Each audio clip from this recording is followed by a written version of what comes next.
Ok, donc dans cette vidéo, je voulais vous parler de Vim, parce que j'ai l'impression qu'il n'y a pas assez de gens qui utilisent Vim alors que c'est un outil de ouf. Dans cette vidéo, on va d'abord voir c'est quoi Vim. Ensuite, je vais vous montrer quelques commandes de base, un aperçu des possibilités, des trucs cool qu'on peut faire avec. Et après, donc comme promis, je vous montre comment utiliser Vim dans VS Code. C'est pas compliqué, il faut juste installer l'extension. Et je vais vous montrer aussi des astuces sur comment l'utiliser donc dans VS Code et surtout comment progresser hyper rapidement avec Vim.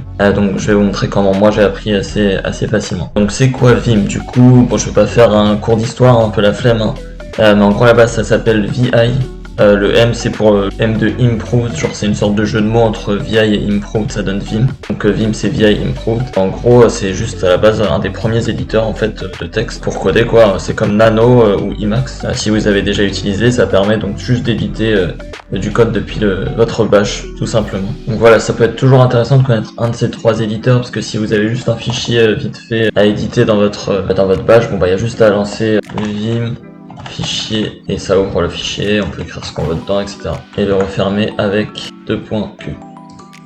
Donc en gros comment ça fonctionne Vim. Premier après je vais vous montrer comment juste l'utiliser dans VS Code. Mais donc déjà de base dans le bash, il y a juste à faire Vim nom du fichier .js par exemple. Et ça va le créer ou l'ouvrir. Enfin ça va l'ouvrir ou le créer s'il n'est pas déjà créé. Donc dans Vim vous avez en gros trois modes principaux. Donc de base quand vous ouvrez un fichier vous êtes en mode normal, en mode commande. En fait là si je tape un peu sur des lettres au pif, il va rien se passer, ça écrit pas. Donc ça c'est le mode qui va vous permettre de faire tous vos raccourcis, etc. pour naviguer plus vite dans votre code. Maintenant donc le deuxième mode c'est le mode insertion. Pour passer du mode de base au mode insertion, il faut juste appuyer sur la touche. Une fois qu'on est là, on peut écrire.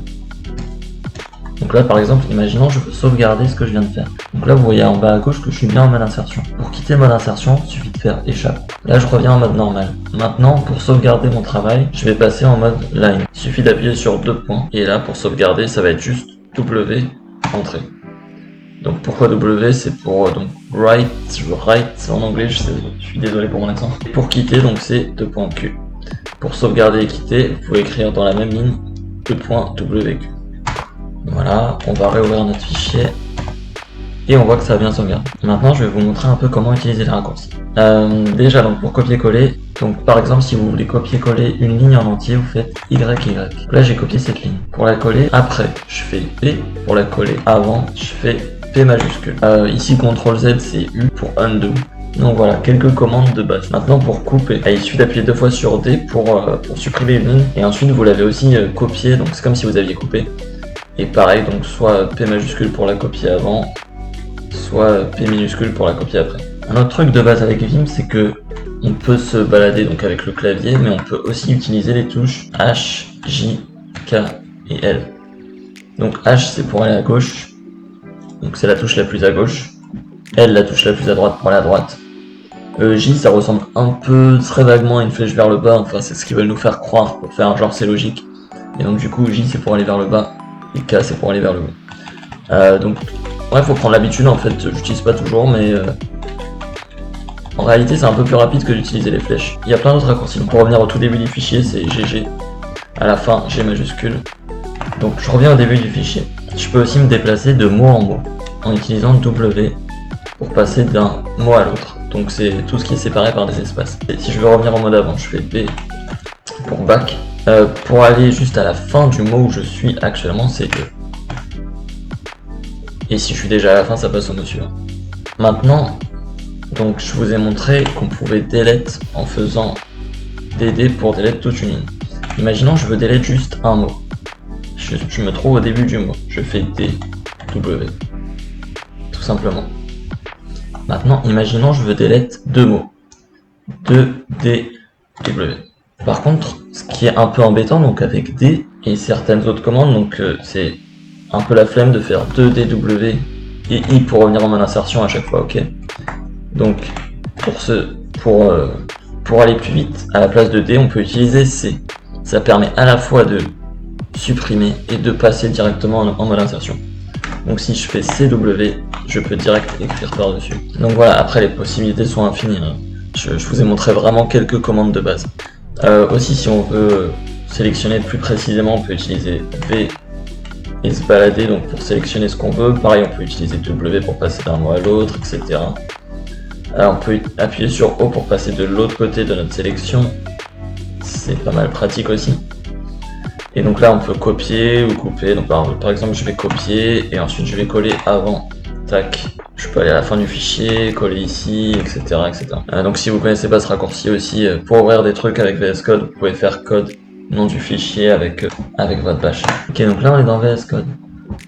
Donc comme je vous l'ai dit tout à l'heure, pour utiliser Vim dans VS Code, il vous suffit d'aller dans Extension, taper Vim. Normalement ce sera la première, juste Vim, installé ici. Et ensuite quand vous allez aller dans vos fichiers, vous allez voir pareil en bas dans quel mode vous êtes. Donc là vous êtes en mode normal, si j'appuie sur I par exemple je passe en mode Insert. Si j'appuie sur V en mode visual, donc c'est le nom du mode de sélection. Donc maintenant un autre truc cool. Donc là déjà je vais delete tout mon code en faisant juste D et G pour aller à la fin du fichier. Maintenant je vais vous parler des macros. Donc un exemple va être plus parlant que vous expliquer à quoi ça sert. Donc imaginons j'ai tapé liste d'animaux, je veux juste faire un dictionnaire d'animaux ou une arrêt d'animaux dans mon code. Donc là je vais juste copier, on va retourner dans le code. Je vais faire I pour entrer en mode insertion, CTRL V pour coller. Donc dans VS Code vous avez le choix pour sauvegarder entre CTRL S qui ne vous sortira pas du mode insertion, donc c'est un peu pratique. Sinon comme d'habitude échappe de .w. Arrêt animaux égale. Là par contre ce qui va être chiant, c'est que je vais devoir faire à la main guillemets, virgule, ligne suivante, guillemets, virgule. Bref, vous voyez où je veux en venir. Et encore, il n'y en a pas trop, ça va, c'est faisable. Imaginons que vous avez une liste de 300 animaux. Vous pouvez enregistrer ce qu'on appelle des macros. Donc là, je recrée ma liste, arrêt animaux, égale, tac. Je vais aller à la fin pour fermer la liste. Ok. Maintenant, pour enregistrer une macro, il faut appuyer sur la touche Q, puis n'importe quelle touche, qui va définir donc sur quelle touche sauvegarder cette macro. Donc moi j'ai fait 2 fois Q. On voit écrit ici Recording Q. À partir de maintenant, toutes les touches où je vais appuyer vont être sauvegardées. Donc là, je vais faire I pour mode insertion, guillemets, échappe pour revenir en mode normal, Shift A pour aller à la fin de la ligne, nouveau guillemet, virgule, échappe pour revenir en mode normal, entrée pour aller à la ligne suivante, et Q pour arrêter l'enregistrement. Donc pour appeler ma macro donc que j'ai sauvegardé sur la touche Q. Je vais simplement faire @Q. Et ça refait exactement ce que je voulais. Maintenant par exemple je vois que j'ai, donc là je suis à la ligne 5, bon, il y a quoi, une quarantaine d'animaux encore. Donc je vais appeler 40 fois ma macro. Je fais 40 @Q. Voilà, tout simplement. Bref, c'est juste un exemple, les possibilités sont infinies, comme je vous l'ai dit, vous pouvez enregistrer n'importe quelle suite de commandes, et donc les appeler en faisant arrobas et nom de la touche où vous l'avez enregistré. Maintenant, je vais vous donner donc une bonne astuce sur comment se lancer avec Vim, si vous partez genre de 0, etc. Si vous savez juste donc les bases que je vous ai dit, mode insertion, JK, LH pour se déplacer, delete, etc. Si vous voulez vraiment passer au niveau au-dessus, je vous conseille ce site. Ça s'appelle donc VimGolf. Il suffit d'avoir un Twitter pour se connecter. Donc, vous faites Sign in with Twitter, Authorize App. À partir de là, vous faites juste j'aime install VimGolf. Voilà, successfully installed. Ensuite, on va prendre la ligne suivante. Et là, donc, il nous demande de coller notre VimGolf clé. Donc, elle se trouve juste ici, Your VimGolf Key. Alors, par exemple, donc là, vous avez une liste de plein de challenges. Vous pouvez voir le nombre de personnes qui les ont essayés. Par exemple, on va taper sur celui-ci, Hello World VimGolf. Donc là, qu'est-ce qu'on a? Un start file et un end file. On va d'abord utiliser VimGolf put pour récupérer donc ce challenge. Et donc là, qu'est-ce qui se passe? On a le start file qu'on a vu ici.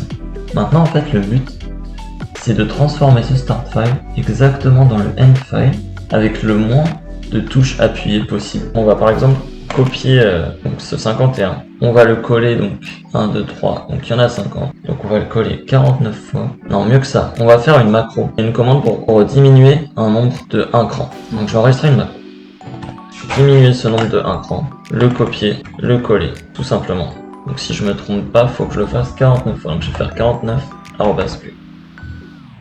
Et là je crois qu'on a à peu près ce qu'on voulait. Donc pour vérifier ça, je vais faire 2.wq. Et là, ils vont tout de suite me dire que donc l'entrée doesn't match. Ça veut dire donc que c'est pas exactement ce qui était attendu. Donc si je me suis trompé, je peux faire D pour voir la différence. Apparemment, j'aurais rajouté une ligne à la fin. Donc c'est pas grave, je quitte. Je vais réessayer le challenge avec R. Donc là, success. Your output match. Your score is 19. Donc là, je vais envoyer mon résultat avec W. Comme ça, je vais pouvoir refaire le challenge. Donc à quoi ça sert?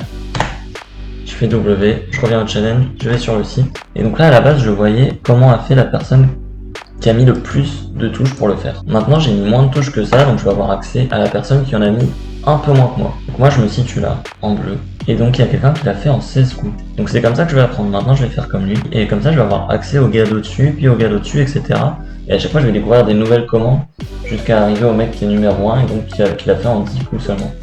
Donc voilà, j'espère que c'était assez clair. Mais en gros, franchement, c'est pas très compliqué à comprendre. Allez sur le site, faites des challenges. Vous allez voir qu'en gros, même si vous faites n'importe quoi, il suffit de copier-coller ce qu'a fait le mec au-dessus de vous pour avoir accès au gars encore au-dessus, etc., etc. Et ça va vous donner vous-même des nouvelles idées et vous allez trouver plus facilement à force de faire des challenges. Donc voilà, on va s'arrêter là. C'était tout sur Vim. Je vous ai partagé ma plus grande passion dans ce monde Vim. Non, franchement, c'est pas mal. Je vous conseille, franchement, si vous codez déjà depuis un petit moment et que vous êtes à l'aise avec VS Code, je vous conseille, si vous voulez un peu upgrade dans la façon dont vous codez, d'utiliser Vim. Voilà, c'était tout. Du coup, voilà, n'hésitez pas donc à faire part de vos avis en commentaire, les likes, etc., l'abonnement. À plus.